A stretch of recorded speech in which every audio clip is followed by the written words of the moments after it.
Warm welcome to all. I hope all of you are good at this moment. Today we are going to study 9th standard biology. You know that, not only you, I also know that it's a very interesting subject and very easy to study. So let's start. So here is our first chapter, Protectors of Biosphere. So what we goes to discuss here, first topic is biosphere. You know that our environment have different types of organisms. They are on different habitat. That means they live on different places. So here it shows some of the picture. You know that some of the animals which live on forest, whereas some others which lives on snow area, whereas some others which lives on forest area, and some others are water bodies. So in this manner, different organisms, they exhibit different types of adaptations as well as habitat. So all these kinds of habitat are together called biosphere. So biosphere means it is a group of area where different types of organisms are living, or we can say that different habitat are collectively called as biosphere. So the first topic in this chapter is biosphere. You know that each of these biosphere have their own adaptation and their own special features that are entirely different from one species or one habitat into another. So biosphere means the different types of organisms with a different habitat are collectively called as biosphere. So in this chapter you see this heading, Protectors of Biosphere. So we study what are the protectors. So in this biosphere concept, what are the main protectors of biosphere? So in this chapter we mainly focus on protectors. Which are the protectors and what are their features and what are their special adaptations to maintain the biosphere in the good manner. So in this chapter we not only study about these protectors of biosphere, we may also study the threats faced by the biosphere. The main threat that is faced by the biosphere is called global warming. So what do you mean by this global warming? Here you can see a picture. It's a normal picture. You know that from the sun, lots of radiations which falls on the earth, and some of these radiations are emitted back.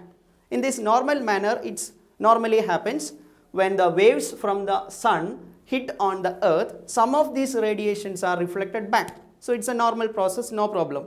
But what happens in case of global warming is that some of these gases, the main gases like carbon dioxide, you know that CO2, carbon dioxide, as well as methane, that is CH4, and then ammonia, that is NH3, and chlorofluorocarbon, that is CFC. These are some of the gases, and not only it is N2O, that is nitrous oxide also. These are some of the gases which are collectively called as greenhouse gases. You know that these gases are collectively called as greenhouse gases. And these gases, when they emitted into the atmosphere, it form a layer. You see here a layer. It's a layer formed by these types of greenhouse gases. You know that carbon dioxides are mainly formed from combustion of fuels. When fuel combusts partially, it emits carbon dioxide. And methane, ammonia, which comes from petroleum factories or industries, and CFC, that is comes from air-cooled refrigerators, AC, just like electronic equipments, and nitrous oxide N2O is also come from petroleum industry. So these type of gases, when they are exhaled into the atmosphere, it form a layer around the earth. What happened when these layers are formed? When these layers are formed, the reflected lights or the reflected waves which are absorbed by these layers and they re-emitted into back. You see the re-emitted waves back to the earth. What happens when these waves are re-emitted back to the earth temperature increases, and that phenomenon is called as global warming. Here you can see the gradual increase in the earth temperature caused by high levels of greenhouse gases in the atmosphere. So what happens when these greenhouse gases forms a layer around the earth? When the sunlight passes through these layers, what happens? Some of these rays are reflected from the earth, will be trapped on these layers. Okay, the sunlight emitted rays will be trapped on these layers, and this trapped radiation will be re-emitted back. As a result, the temperature around the atmosphere increases, and that phenomenon is called greenhouse gases. So greenhouse gases are mainly carbon dioxide, then methane, ammonia, chlorofluorocarbon and nitrous oxide. So among these greenhouse gases, carbon dioxide is very much dangerous.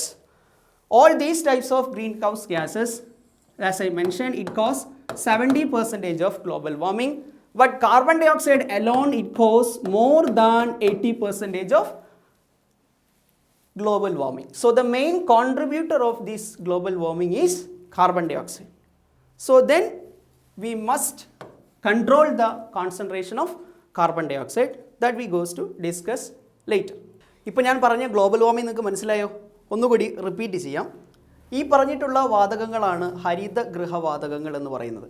ഇത്തരത്തിലുള്ള വാതകങ്ങൾ ഭൂമിക്ക് ചുറ്റും ഒരു ആവരണം ഉണ്ടാക്കുകയും ആ ആവരണത്തിലൂടെ സൂര്യപ്രകാശത്തിലുള്ള രശ്മികൾ വരുന്ന സമയത്ത് ഭൂമിയിൽ പതിച്ചിട്ടുള്ള തിരിച്ചു പോകുന്ന രശ്മികളെ ഇത്തരത്തിലുള്ള വാതകങ്ങൾ ആഗിരണം ചെയ്ത് തിരിച്ച് ഭൂമിയിലേക്ക് തന്നെ കടത്തിവിടും. അതിൻ്റെ ഫലമായി ഭൂമിക്ക് ചുറ്റുമുള്ള താപനില ഉയരുന്നു. ആ പ്രതിഭാസത്തെയാണ് ഗ്ലോബൽ വാർമിംഗ് അല്ലെങ്കിൽ ആഗോള താപനം എന്ന് വിളിക്കുന്നത്. ഈ ആഗോള താപനം ഇന്ന് നമ്മൾ നേരിടുന്ന വലിയൊരു പ്രശ്നം തന്നെയാണ്. ഈ ആഗോള താപനത്തിൻ്റെ കോൺസിക്വൻസസ് അല്ലെങ്കിൽ ആഫ്റ്റർ എഫക്റ്റ് എന്തൊക്കെയാണ് എന്ന് നമുക്ക് നോക്കാം. So here is the after effects of global warming. Warmer atmosphere and ocean. അന്തരീക്ഷവും അതുപോലെ തന്നെ സമുദ്രങ്ങളും ചൂടാകുന്നു. Rising sea levels. സമുദ്രത്തിൻ്റെ ഉപരിതലം അല്ലെങ്കിൽ ഉപരിതലത്തിൻ്റെ ജലത്തിൻ്റെ അളവ് എന്ന് പറയുന്നത് സാധാരണ നിലയിലും കൂടുന്നു. That is rise in sea levels. Changing rainfall patterns. മഴ വരുന്ന ഒരു സമയം, നമുക്ക് കേരളത്തിലൊക്കെ കൃത്യമായിട്ട് മഴ വരുന്ന ഒരു ഡ്യൂറേഷൻ ഉണ്ട്, അത് ചേഞ്ച് ആവും. ദാറ്റ് മീൻസ് കാലാവസ്ഥയിൽ ഉണ്ടാകുന്ന മാറ്റം. Expansion of deserts in the sub Tropics.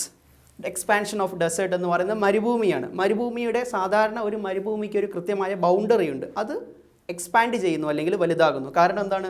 താപനില കൂടുകയാണ്, ടെമ്പറേച്ചർ കൂടുകയാണ്. So expansion of desert happens. Then more flooding in coastal areas. ധ്രുവ പ്രദേശങ്ങളിലുള്ള ഐസ് എല്ലാം ഉരുകി അവിടെ എന്തുണ്ടാകുന്നു? ഫ്ലഡിങ് ഉണ്ടാകുന്നു, വെള്ളപ്പൊക്കം ഉണ്ടാകുന്നു. Then melting of polar ice caps. അതാണ് ഐസ് ഉരുകുക എന്ന് പറയുന്നത്, melting of polar ice caps. Then melting of glaciers. ഗ്ലേഷ്യറീസിന് മെൽറ്റിംഗ് സംഭവിക്കുന്നത്. മോർ എക്സ്ട്രീം വെതർ ഈവൻസിൻ്റെ പാറ്റേൺ മാറുന്നത്. ഓഷ്യൻ അസിഡിഫിക്കേഷൻ മീൻസ് സമുദ്രമെല്ലാം ആസിഡിൻ്റെ അളവിനാൽ. എന്താണ് ആസിഡ് എന്നൊക്കെ നമുക്കറിയാം, നമ്മൾ ചെറിയ ക്ലാസ്സുകളിലൊക്കെ പഠിക്കുന്നതാണ്. എങ്ങനെയാണ് ആസിഡിൻ്റെ അളവ് കൂടുകയെന്ന് വെച്ച് കഴിഞ്ഞാൽ ടെമ്പറേച്ചർ എൻഹാൻസ് ചെയ്യുന്ന സമയത്ത് ഗ്ലേഷ്യറീസ് എല്ലാം മെൽറ്റ് ചെയ്യുന്നതിൻ്റെ ഫലമായി ഈ ഗ്ലേഷ്യറീസിലുള്ള കെമിക്കൽ സബ്സ്റ്റൻസ് ഓഷ്യനുമായിട്ട് മിക്സ് ചെയ്യാനുള്ള സാധ്യതയുണ്ട്. അതിൻ്റെ ഫലമായിട്ട് അസിഡിഫിക്കേഷൻ ഉണ്ടാകുന്നു. Then extinction of animals and plant species. That is the most important topic and most important one. Extinction of animal as well as plant species. നമ്മുടെ ഭൂമിയിലുള്ള സകലമാന ജന്തുക്കളും അതുപോലെ തന്നെ സസ്യങ്ങളും എല്ലാം നശിച്ചു പോകുന്നു. കാരണം ടെമ്പറേച്ചർ കൂടിക്കഴിഞ്ഞാൽ അവർക്ക് ജീവിക്കാൻ ബുദ്ധിമുട്ടാണ്. Then last one, food security threat for humans. സസ്യങ്ങളില്ലെങ്കിൽ ഫുഡ് സ്കേഴ്സിറ്റി ഉണ്ടാകും, നമുക്ക് ഭക്ഷണം കിട്ടാത്തൊരവസ്ഥയുണ്ടാകും. സോ ഈ പറയുന്ന കാര്യങ്ങളെല്ലാം ഗ്ലോബൽ വാർമിങ്ങിൻ്റെ കോൺസിക്വൻസസ് ആണ് അല്ലെങ്കിൽ ആഫ്റ്റർ എഫക്റ്റ് ആണ്. So here is the exact definition for global warming. It is a gradual increase in the earth temperature caused by high levels of greenhouse gases in the atmosphere. So these are the main consequences of global warming. So in order to study the consequences, we must also know what are the solution to overcome global warming. ഈ global വാർമിങ്ങിനെ നമുക്ക് പ്രതിരോധിക്കാൻ നമുക്ക് എന്തൊക്കെ കാര്യങ്ങൾ ചെയ്യാൻ സാധിക്കുമെന്ന് നോക്കാം. So these are the solution for global warming. So you can see the first solution, that is reduce emission, and we must significantly reduce the amount of heat trapping emissions we are putting into the atmosphere. That means global വാർമിങ്ങിന് കാരണമായിട്ടുള്ള വാതകങ്ങൾ, ഹരിതഗൃഹവാതകങ്ങൾ അല്ലെങ്കിൽ green house gases അറ്റ്മോസ്ഫിയറിലേക്ക് വരുന്ന സാഹചര്യം നമ്മൾ ഒഴിവാക്കുക.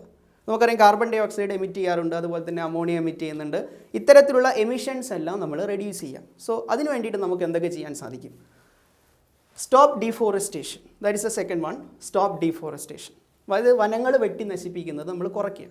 ഇപ്പോൾ നമുക്കറിയാം ഒരുപാട് വനങ്ങളെല്ലാം നമ്മൾ വെട്ടി നശിപ്പിക്കുന്നുണ്ട്. അത്തരം പ്രവണതകൾ നമ്മൾ ഒഴിവാക്കുക. That means stop deforestation. Forestation ആണ് നമ്മൾ പ്രധാനമായിട്ടും ചെയ്യേണ്ടത്. ഡീഫോറസ്റ്റേഷൻ നമ്മൾ ഒഴിവാക്കുക. മാക്സിമം പ്ലാന്റ്സിനെ നമ്മൾ വെച്ച് പിടിപ്പിക്കുക. പ്ലാന്റ്സിനെ വെച്ച് പിടിപ്പിച്ച് കഴിഞ്ഞാൽ ഈ ഗ്രീൻ ഹൗസ് ഗ്യാസസിന് എന്തൊക്കെയാണ് സംഭവിക്കുക എന്നുള്ളൊരു ചോദ്യചിഹ്നം അവിടെയുണ്ട്. അത് നമുക്ക് വഴിയെ അടുത്ത ക്ലാസ്സുകളിലായിട്ട് പറയാം. So the third point is greening transportation. Switching to low carbon fuels and more efficient mass transportation system. അതായത് നമ്മൾ കൂടുതലായിട്ട് സൂര്യപ്രകാശം അതുപോലെ തന്നെ ബയോഗ്യാസ് അത്തരത്തിലുള്ള സംവിധാനങ്ങൾ നമ്മുടെ ലൈഫിലേക്ക് കൊണ്ടുവരിക. കാർബൺ സോഴ്സ് റിച്ച് ആയിട്ടുള്ള ഫ്യൂവൽസ് എല്ലാം നമ്മൾ കഴിവതും ഒഴിവാക്കുക. ദെൻ സിമ്പിൾ സൊല്യൂഷൻ, ഈ ഗ്ലോബൽ വാർമിങ്ങിനെ ഓവർകം ചെയ്യാനായിട്ടുള്ള സിമ്പിൾ സൊല്യൂഷൻസ് എന്തൊക്കെയാണ്? Reduce greenhouse gas emission. The main point എന്ന് പറയുന്നത് ഈ ഹരിതഗൃഹവാതകങ്ങളുടെ അളവ് കുറയ്ക്കുക എന്നുള്ളത് തന്നെയാണ്. Then stop dependency on fossil fuels. Fossil ഫ്യൂൽസിനെ കഴിവതും ഒഴിവാക്കുക.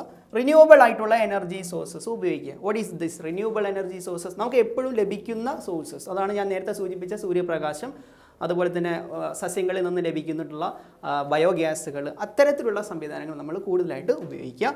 Then green areas.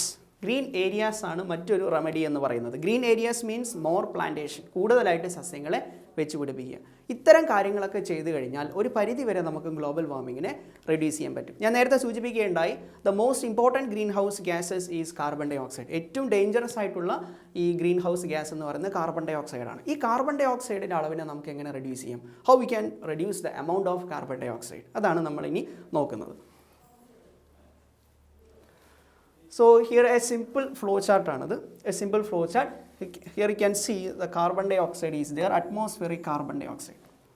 As you know that this increased level of carbon dioxide is the major contributor of global warming. So how we can reduce this carbon dioxide concentration? You know that in our earth there are numerous amounts of plants, lots of different types of plants are there, and such plants utilize carbon dioxide. So in the atmosphere, carbon dioxide will be utilized by plants. അന്തരീക്ഷത്തിലുള്ള carbon ഡൈ ഓക്സൈഡിനെ പൂർണ്ണമായിട്ടും ആഗിരണം ചെയ്യുന്നത്, absorb ചെയ്യുന്നത് plants ആണ്. So when plants absorb these carbon dioxide, what happens? Plants പുറത്തേക്ക് release ചെയ്യുന്നത് ഒന്ന് ഓക്സിജൻ ആണ്. അറ്റ്മോസ്ഫിയറിലേക്ക് ഓക്സിജനെ റിലീസ് ചെയ്യുന്നു, അതുപോലെ തന്നെ ഗ്ലൂക്കോസിനെ റിലീസ് ചെയ്യുന്നു. സോ കാർബൺ ഡൈ ഓക്സൈഡിനെ പ്ലാന്റ്സ് അബ്സോർബ് ചെയ്ത് പുറത്തേക്ക് റിലീസ് ചെയ്യുന്നത് അല്ലെങ്കിൽ സ്വതന്ത്രമാക്കുന്നത് ഓക്സിജനെയും അതുപോലെ തന്നെ ഗ്ലൂക്കോസിനെയുമാണ്. So this released oxygen will be utilised by animals. നമ്മളടങ്ങുന്ന ജന്തുക്കൾ ഈ ഓക്സിജനെയാണ് യൂട്ടിലൈസ് ചെയ്യുന്നത്. എന്തിനാണ് ഓക്സിജനെ യൂട്ടിലൈസ് ചെയ്യുന്നത്? For the process of called respiration. ശ്വസനം എന്ന് പറയുന്ന പ്രവർത്തനത്തിനാണ് അറ്റ്മോസ്ഫിയറിൽ നിന്ന് ഓക്സിജനെ ആനിമൽസ് യൂസ് ചെയ്യുന്നത്. അതുപോലെ തന്നെ പ്ലാന്റ്സ് പ്രൊഡ്യൂസ് ചെയ്തിട്ടുള്ള ഗ്ലൂക്കോസിനെയും ആനിമൽസ് യൂസ് ചെയ്യുന്നുണ്ട്. So both oxygen as well as glucose are utilised by animals. എങ്ങനെയാണ് ഗ്ലൂക്കോസിനെ യൂട്ടിലൈസ് ചെയ്യുക? ഫുഡായിട്ടാണ് യൂസ് ചെയ്യുക. ഓക്കെ, ഗ്ലൂക്കോസ്, പ്ലാന്റ്സിലുള്ള ഗ്ലൂക്കോസ് എന്ന് പറയുന്നതാണ് നമ്മുടെ ഫുഡ്. ആ ഫുഡ് നമ്മളായിട്ടുള്ള ആനിമൽസ് അബ്സോർബ് ചെയ്യുന്നു. ഇങ്ങനെ ഓക്സിജനും അതുപോലെ തന്നെ ഗ്ലൂക്കോസും ആനിമൽസ് അബ്സോർബ് ചെയ്ത് കഴിഞ്ഞാൽ അല്ലെങ്കിൽ യൂട്ടിലൈസ് ചെയ്ത് കഴിഞ്ഞാൽ അവിടെ റെസ്പിറേഷൻ എന്ന് പറയുന്ന പ്രോസസ്സ് നടക്കുന്നു നമ്മൾ പറഞ്ഞു. ആ റെസ്പിറേഷൻ നടന്നു കഴിഞ്ഞാൽ ആനിമൽസ് പുറത്തേക്ക് റിലീസ് ചെയ്യുന്നത് കാർബൺ ഡൈ ഓക്സൈഡിനെയാണ്. ഈ പുറത്തേക്ക് റിലീസ് ചെയ്ത കാർബൺ ഡൈ ഓക്സൈഡിനെ വീണ്ടും പ്ലാന്റ്സ് അബ്സോർബ് ചെയ്യും, വീണ്ടും ഓക്സിജനെയും ഗ്ലൂക്കോസിനെയും റിലീസ് ചെയ്യും, അതിനെ വീണ്ടും ആനിമൽസ് അബ്സോർബ് ചെയ്യും, വീണ്ടും റെസ്പിറേഷൻ നടക്കും. So this process will be repeated. ഈ പ്രോസസ്സ് ഇങ്ങനെ റിപ്പീറ്റ് ചെയ്തുകൊണ്ടേയിരിക്കും. ഈ പ്രോസസ്സ് റിപ്പീറ്റ് ചെയ്യണമെങ്കിൽ പ്ലാന്റ്സ് എസെൻഷ്യൽ ആണ്. പ്ലാന്റ്സ് ഇല്ലെങ്കിൽ ഈ ഒരു പ്രോസസ്സിൻ്റെ റിപ്പീറ്റേഷൻ നടക്കില്ല. സോ ഇതിൻ്റെ താഴെ 3 ചോദ്യങ്ങളുണ്ട്. First question, why does not the level of oxygen in the atmosphere decrease? ഓക്സിജൻ്റെ അളവ് ഒരു കാരണവശാലും അറ്റ്മോസ്ഫിയറിൽ കുറയുന്നില്ല. വൈ? എന്തുകൊണ്ടാണ് ഓക്സിജൻ്റെ അളവ് കുറയാത്തത്? പ്ലാന്റ്സ് ഉള്ളിടത്തോളം കാലം, ശ്രദ്ധിക്കണം, പ്ലാന്റ്സ് ഉള്ളിടത്തോളം കാലം ഓക്സിജൻ്റെ അളവ് കുറയുന്നില്ല. ബിക്കോസ് പ്ലാന്റ്സ് ഓക്സിജനെ പുറത്തേക്ക് റിലീസ് ചെയ്തുകൊണ്ടേയിരിക്കും. So why the level of oxygen does it increase or decrease? The answer is because of the presence of plants, it continuously release oxygen to outside. So there is no decrease in the level of atmospheric oxygen. Then second question, why does not the level of carbon dioxide in the atmosphere increase? എന്തുകൊണ്ടാണ് carbon ഡൈ ഓക്സൈഡിൻ്റെ അളവ് അറ്റ്മോസ്ഫിയറിൽ കൂടാത്തത്? The same answer is there. Because of the plants, what happens? Plants absorb this excess amount of carbon dioxide to release oxygen. So അറ്റ്മോസ്ഫിയറിലുള്ള carbon ഡൈ ഓക്സൈഡിനെ മുഴുവനായിട്ടും plants absorb ചെയ്യുന്നു. അങ്ങനെ പ്ലാന്റ്സ് അബ്സോർബ് ചെയ്ത് കഴിഞ്ഞാൽ കാർബൺ ഡൈ ഓക്സൈഡിൻ്റെ അളവ് ഒരു കാരണവശാലും ഇൻക്രീസ് ആവുന്നില്ല അല്ലെങ്കിൽ കൂടുന്നില്ല. സോ ഈ ഒരു രണ്ട് ക്വസ്റ്റ്യൻ്റെയും ആൻസർ എന്താണ്? പ്ലാന്റ്സ് ആണ്. പ്ലാന്റ്സ് ഉള്ളതുകൊണ്ടാണ് ഓക്സിജൻ്റെ അളവ് അറ്റ്മോസ്ഫിയറിൽ കുറയാത്തത്, അതുപോലെ തന്നെ കാർബൺ ഡൈ ഓക്സൈഡിൻ്റെ അളവ് അറ്റ്മോസ്ഫിയറിൽ ഇൻക്രീസ് ചെയ്യാത്തത്. ദെൻ ഒരു തേർഡ് ക്വസ്റ്റ്യനും കൂടിയുണ്ട്. Which process in plants regulate the level of oxygen and carbon dioxide in the atmosphere? ഈ പറയുന്ന ഓക്സിജൻ്റെയും അതുപോലെ തന്നെ കാർബൺ ഡൈ ഓക്സൈഡിൻ്റെയും കോൺസെൻട്രേഷൻ കൺട്രോൾ ചെയ്യാനായിട്ട് പ്ലാന്റ്സ് യൂസ് ചെയ്യുന്ന പ്രോസസ്സ് ഏതാണ്? ആ പ്രോസസ്സിനെ കുറിച്ചാണ് നമ്മൾ ഇനി പഠിക്കാൻ പോകുന്നത്. What is the process or which is the process that regulate the level of oxygen and carbon dioxide in the atmosphere? ആ പ്രോസസ്സ് ഏതാണെന്നാണ് നമ്മളിനി നോക്കുന്നത്. So which is the process? ഏത് പ്രോസസ്സാണ് ഈ റെഗുലേഷൻ ചെയ്യുന്നത്? ആ പ്രോസസ്സ് നിങ്ങൾ കേട്ടിട്ടുണ്ടാവും. That process is called photosynthesis അല്ലെങ്കിൽ പ്രകാശ സംശ്ലേഷണം. പ്രകാശ സംശ്ലേഷണത്തിനെ കുറിച്ച് നമുക്ക് ഡീറ്റെയിൽ ആയിട്ട് കുറച്ച് കാര്യങ്ങൾ അറിയണം. So before going to that we must know some simple concept about or behind photosynthesis. Though first of all you know that in a plants and they have different greenish portion on the plants. You know that leaves have green portions, stems have green portions, and sometimes their stem lower region have green portions. So what is the main factor behind this greenery? അപ്പോൾ പ്ലാന്റ്സിൻ്റെ ഒരുപാട് ഭാഗത്ത് നമുക്ക് പച്ചനിറം കാണാൻ സാധിക്കും. ആ ഒരു പച്ചനിറത്തിന് കാരണമായിട്ടുള്ള ഘടകം എന്താണ്? What is the main factor behind this greenish colour? And you also know that such factors are called chlorophyll. Such factors are called chlorophyll. പ്ലാന്റ്സിന് പച്ചനിറം കൊടുക്കുന്ന കെമിക്കൽ അല്ലെങ്കിൽ വർണ്ണകത്തിൻ്റെ പേരാണ് ക്ലോറോഫിൽ എന്ന് പറയുന്നത്. So it is a pigment which provide green colour to the plants. പ്ലാന്റ്സിന് green colour കൊടുക്കുന്ന പിഗ്മെൻ്റ് എന്ന് പറയുന്നത് ക്ലോറോഫില്ലാണ്. മലയാളത്തിൽ അതിനെ ഹരിതകം എന്ന് വിളിക്കും. സോ ഹരിതകം ഉള്ളതുകൊണ്ടാണ് പ്ലാന്റ്സിന് ഗ്രീൻ കളർ ലഭിക്കുന്നത്, അല്ലെങ്കിൽ ക്ലോറോഫിൽ ഉള്ളതുകൊണ്ടാണ് പ്ലാന്റ്സിന് ഗ്രീൻ കളർ ലഭിക്കുന്നത്. ഒരു പ്ലാന്റിൻ്റെ ലീഫ് എടുത്തു കഴിഞ്ഞാൽ ഇറ്റ് ഹാവ് ബോത്ത് സർഫസ്. ഒരു അപ്പർ സർഫസ് ഉണ്ട്, അതുപോലെ തന്നെ ഒരു ലോവർ സർഫസ് ഉണ്ട്. ഒരു മുകൾ ഭാഗമുണ്ട്, ഒരു താഴെയുള്ള ഭാഗമുണ്ട്. ഏത് ഭാഗത്താണ് ഗ്രീൻ കളർ കൂടുതലുണ്ടാവുക? ഏത് പ്ലാന്റ്സ് എടുത്ത് നോക്കിയാലും അതിൻ്റെ അപ്പർ റീജിയനിൽ ഗ്രീൻ കളർ കൂടുതലും ലോവർ റീജിയനിൽ ഗ്രീൻ കളർ കുറവുമായിരിക്കും. അപ്പോൾ എന്താണ് അതിന് കാരണം? അപ്പർ റീജിയനിൽ ഗ്രീൻ കളർ കൂടാനുള്ള കാരണം it have more amount of chlorophyll. So upper surface of the leaf have high amount of chlorophyll. അതുകൊണ്ട് അതിൻ്റെ പച്ചനിറം കൂടുതലായിരിക്കും. എന്നാൽ lower portion of the leaf have minimum amount of chlorophyll. അവിടെ ക്ലോറോഫിലിൻ്റെ അളവ് വളരെ കുറവാണ്. അതുകൊണ്ട് താഴെയുള്ള പോർഷനിൽ ഗ്രീനറി കുറവായിരിക്കും. സോ രണ്ടാമത്തെ പിക്ചർ എന്ന് പറയുന്നത് ഈ ലീഫിൻ്റെ ഒരു സെക്ഷനാണ്, a cross section of leaf എന്ന് പറയുന്നത്. ആ ലീഫിൻ്റെ സ്ട്രക്ചറിൽ പ്രധാനമായിട്ടും ഒരു അപ്പർ റീജിയൻ ഉണ്ട്. It is called epidermis. Upper layer is called epidermis and also have another part that is called stomata. You know that in a leaf there have certain pores or numerous cells and which are almost bean shaped in nature. Okay, bean shaped cells are there and such cells are called companion cells. Companion cells. Such cells are called companion cells, or we otherwise called as guard cell. Guard cell or companion cells. അതായത് ലീഫിൽ ഇത്തരത്തിലുള്ള been ആകൃതിയിലുള്ള ഒരു അണ്ടിപ്പരിപ്പിൻ്റെ ആകൃതിയിലുള്ള ചില സെല്ലുകളുണ്ട്. അത്തരം സെല്ലുകളെ വിളിക്കുന്ന പേരാണ് ഗാർഡ് സെൽ അല്ലെങ്കിൽ കമ്പാനിയൻ സെൽ എന്ന് വിളിക്കും. ഈ ഗാർഡ് സെല്ലിൻ്റെ നടുവിലായിട്ടൊരു ഓപ്പണിംഗ് ഉണ്ട്. Such openings are called stomata. So stomata means openings which are present on leaf. ലീഫിൽ കാണുന്ന ചെറിയ ഓപ്പണിങ്സ് ആണ് സ്റ്റൊമാറ്റ എന്ന് പറയുന്നത്. So what is the main importance of this stomata? എന്തിനാണ് ഇത്തരത്തിലുള്ള സ്റ്റൊമാറ്റകൾ? ഈ സ്റ്റൊമാറ്റയിലൂടെയാണ് ഓക്സിജൻ്റെയും കാർബൺ ഡൈ ഓക്സൈഡിൻ്റെയും ട്രാൻസ്പോർട്ട് നടക്കുന്നത്. Okay, so oxygen and carbon dioxide transportation are takes place through these stomata. അത്തരത്തിലുള്ള സ്റ്റൊമാറ്റകൾ ലീഫിലുണ്ട്. ദെൻ ലീഫിൽ കാണുന്നത് പ്ലാന്റ് സെല്ലാണ്. We know that all of the living organisms are made up of cells. So like all organism, plants are also made up of different types of cell. They are called plant cells and plant cells have lots of cell organelles. എല്ലാ സസ്യകോശങ്ങളിലും കോശാംഗ ഭാഗങ്ങളുണ്ട്. പലതരത്തിലുള്ള കോശാംഗ ഭാഗങ്ങളുണ്ട്. Ribosome ഉണ്ട്, Golgi bodies, endoplasmic reticulum, ഇത്തരത്തിലുള്ള ഒരുപാട് കോശാംഗ ഭാഗങ്ങളുണ്ട്. അത്തരത്തിലുള്ള ഒരു കോശാംഗ ഭാഗമാണ് chloroplast. So chloroplast is A cell organelle. Chloroplast is a cell organelle. So it is a kind of cell organelles that is present exclusively on plant cells. ഒരു plant കോശത്തിൽ അല്ലെങ്കിൽ ഒരു സസ്യകോശത്തിൽ മാത്രം കാണുന്ന ഒരു കോശാംഗ ഭാഗമാണ് അല്ലെങ്കിൽ ഒരു സെൽ ഓർഗനലാണ് ക്ലോറോപ്ലാസ്റ്റ് എന്ന് പറയുന്നത്. ഈ ക്ലോറോപ്ലാസ്റ്റിൽ വെച്ചാണ് ഫോട്ടോസിന്തസിസ് നടക്കുന്നത്. Okay, so photosynthesis is mainly takes place on this chloroplast.